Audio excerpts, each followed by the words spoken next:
Nakakaawa naman kayong mga legal wife. Bigyan ko na nga lang kayo ng technique para hindi kayo iwan ng mga asawa nyo. Una, magpaganda kayo at huwag magpalusyang. Hindi nyo ba alam minsan mga asawa nyo, kung nakakita yan ng mga sexy at maganda, tingin nyo ba hindi sila tumitingin?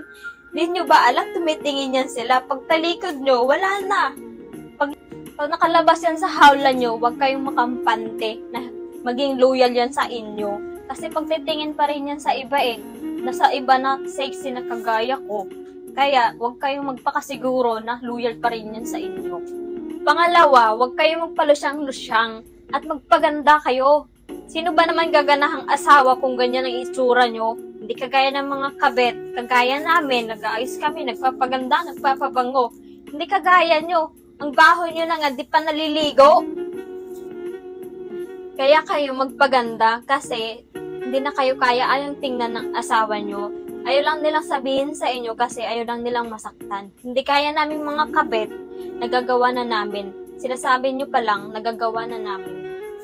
Hindi gaya namin mga kabet, maganda na, mabango pa, kaya yung mga asawa nyo humaling na humaling sa amin.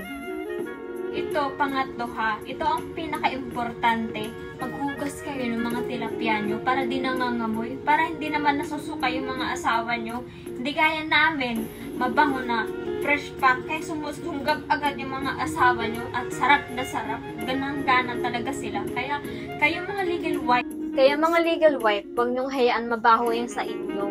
Kasi mga asawa nyo hindi na ginaganahan. Tatabi pa lang kayo, hindi na nila itutuloy yan. Hindi nagaganahan yung asawa nyo sa inyo. Kaya kaming mga kabit, nag-aayos kami, nagpapaganda kami, nagpapabango kami, naghuhugas. Kaya kami, pag naamoy na ng asawa nyo na mabango, minungod-ngod pa nila yan sa mga tilapia namin at nasasarapan.